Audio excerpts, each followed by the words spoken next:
Assalamualaikum warahmatullahi wabarakatuh. Kembali lagi di channel Dokter Otomotif bersama kami.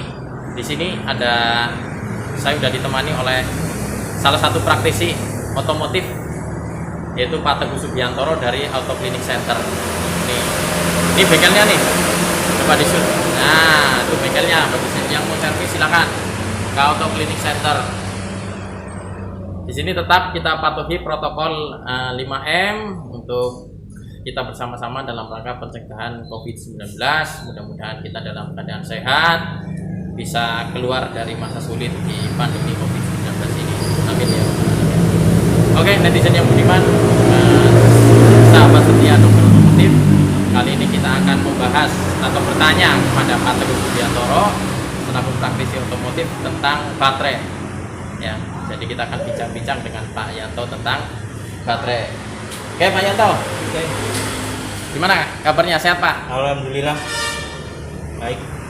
Kita ingin bertanya nih, Pak, tentang baterai atau aki yang ada di kendaraan ringan. Oke. Untuk fungsinya sebenarnya apa sih, Pak, baterai ini? Oke, saya jelaskan.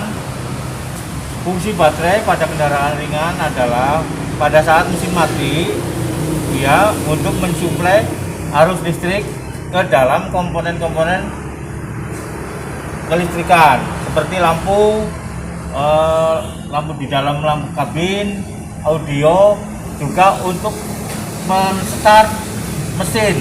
Pertama kali kita menghidupkan mesin, kita akan menggunakan namanya baterai. Pada saat mesin sudah hidup, baterai akan digantikan perannya oleh yang namanya alternator. Jadi alternator itu fungsinya untuk membangkitkan tegangan listrik kembali ke baterai lagi. Apabila sudah penuh, dia tidak akan mengisi, dan untuk mensuplai arus ke komponen-komponen, dia digantikan perannya oleh alternator. Jadi baterai itu hanya untuk menampung saja. Itu. Oke, tadi udah dijelaskan ya pemirsa tentang fungsi-fungsi dari baterai baik saat mesin itu mati ataupun mesin sudah hidup. Kemudian nih sering jadi pertanyaan juga nih Pak Yanto. Untuk jenis baterai yang dipakai di mobil itu ada berapa jenis, Pak? Oke. Baterai yang sering kita gunakan di kendaraan ringan itu kebanyakan ada dua, yaitu baterai yang reguler yang seperti ini, dan ada baterai hybrid.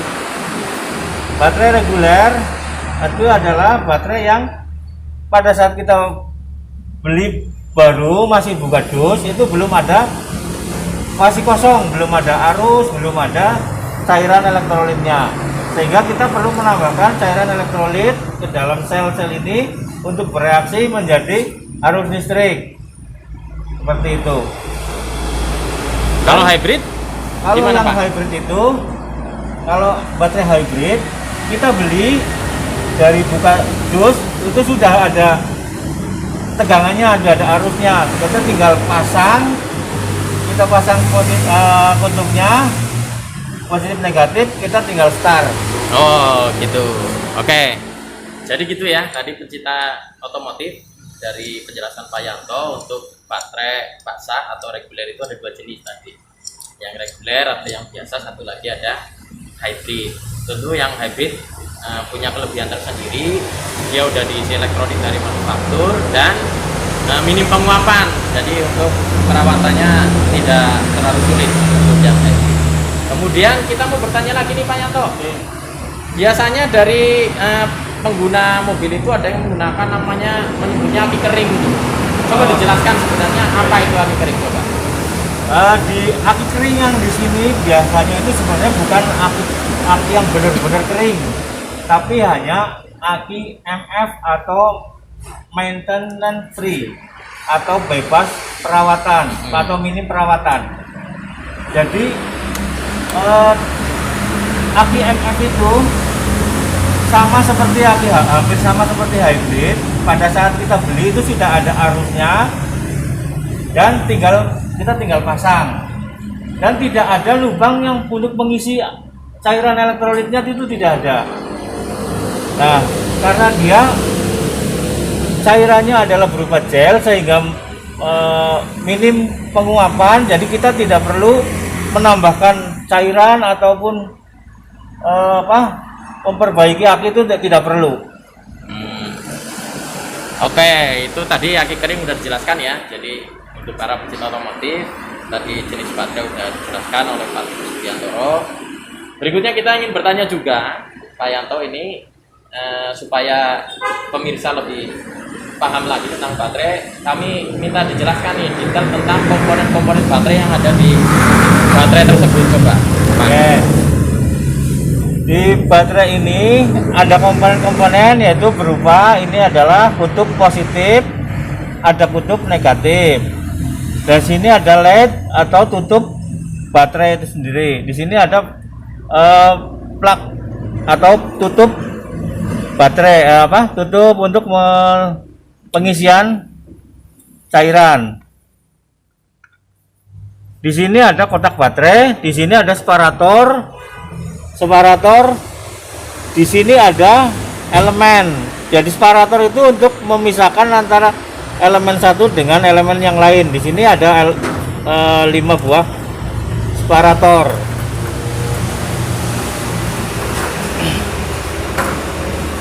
Di sini juga ada yang namanya side glass indikator, yaitu komponen yang untuk mengetahui performa atau kemampuan daripada baterai itu sendiri. Misalnya di sini terlihat adalah, coba ini ada warnanya adalah biru, di pinggir ada biru, di tengahnya merah. Itu menunjukkan baterai adalah bagus. Tapi pada saat baterai di side glass ini ada terdapat warna putih, di pinggir-pinggir putih, di tengahnya merah, berarti baterai ini kurang cas atau bisa juga kurang cairan elektrolit. Pada saat di samping ini pinggir-pinggir itu adalah merah, di tengahnya putih, itu baterai sudah harus diganti atau di replace. Oh gitu ya. Oke. Kalau untuk yang ini Pak, coba Pak dijelaskan ke netizen. Di sini adalah ada batas pengisian cairan. Di sini ada upper level atau level untuk pengisian cairan. Di sini ada lower atau batas minimum cairan elektrolit. Jadi tidak boleh terlalu rendah. Di sini juga tidak boleh terlalu penuh. Harus berada di antara lower dan upper. Oke. Ini menarik nih, coba di shoot di sini nih, Pak Yanto mungkin bisa jelaskan. Jadi di Auto Klinik ini menyediakan baterai cutting ya Pak, untuk ya, mengedukasi pelanggan Pak. Coba dijelaskan Pak terkait dengan daleman baterai ini sebenarnya apa, kemudian fungsinya apa, mungkin biar netizen di rumah bisa lebih paham.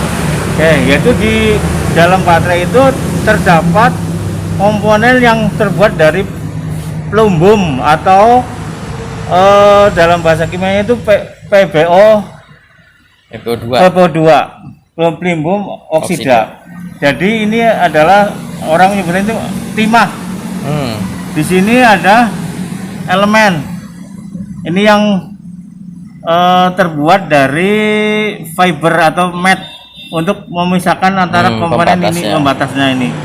Nah, ini masing-masing ini kan terjadi berapa volt gitu ada. Ya. Kalau yang ini Pak? Ini namanya separator. Separator adalah untuk memisahkan antara sel dengan sel yang lain. Separator. Ya, jadi nanti cairan elektronitnya masuk ke sini, kemudian bereaksi antara plumbum oksida dengan plumbumnya ya Pak, sehingga terjadi reaksi kimia dengan cairan H2SO4. Oh, ini yang pembatasnya ini ya Pak, supaya tidak short ya antara PbO2 dengan Pb-nya. Kalau tegangannya Pak, kok bisa 12 volt? Jadi begini, masing-masing sel ini kan ada di dalam baterai 12 volt itu ada selnya 1, 2, 3, 4, 5, 6. Jadi masing-masing sel itu mempunyai tegangan sebesar 2,1 volt. Nah, sekitar 2,1 volt. Jadi pada saat dijumlahkan ini akan menjadi 12,6. Oh, begitu ya Pak. Iya. Jadi itu asal usul kenapa tegangan baterai itu di kisaran 12 12,6 volt. 12. Kemudian ini menarik Pak, saya mau tanya ini Pak. Di sini ada tulisan ini. Ini angka apa ini Pak? 55D26R garis miring NZ. Ini sebenarnya menunjukkan apa nih? Supaya Nah, ini bisa lebih paham. menunjukkan performa daripada baterai itu sendiri. Oh ya, di sini ada kode baterai. 55 itu adalah performa, D26 itu adalah panjang baterai, dan R itu menunjukkan posisi kutubnya. Positif berada di Kiri ya, kanan, Pak? di kiri. Kalau R-nya ini negatif atau positifnya Pak? R itu yang negatif. Negatifnya ya. Jadi negatifnya di sebelah kanan pemirsa ya. Kalau 60 Ah ini menunjukkan kapasitasnya Pak. Kapasitas Baterai. baterainya ya. Ya, jadi misalnya mau baterai itu posisinya di ini kendaraan, kita berhadapan di sini, berarti ini tegangan kutub negatifnya adalah di sebelah kanan. Iya. Maksudnya seperti itu. Kenapa R? Iya, iya. Jadi pada saat ini kita berhadapan dengan kendaraan di patah begini, yang sebelah ini adalah negatif. Oke, begitu ya pemirsa ya. Tadi udah dijelaskan nih secara detail bagian-bagian baterai oleh Pak Teguh Sudiantoro dari Autoclinic Center. Terima kasih banyak untuk Pak Yanto dan tim dari Autoclinic Center. Kami sudah diizinkan untuk sharing atau berbagi cerita tentang baterai yang ada di kendaraan. Untuk berikutnya kita akan membahas di pertemuan selanjutnya tentang bagaimana sih merawat baterai yang benar sesuai SOP yang ada di bengkel. Oke, itu saja. Sekian dari kami.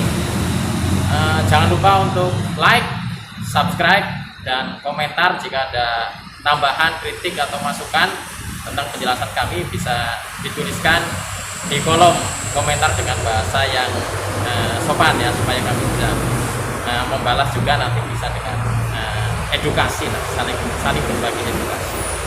Sekian dari kami, terima kasih. Wabillahi taufiq wal hidayah. Assalamualaikum warahmatullahi wabarakatuh. Waalaikumsalam.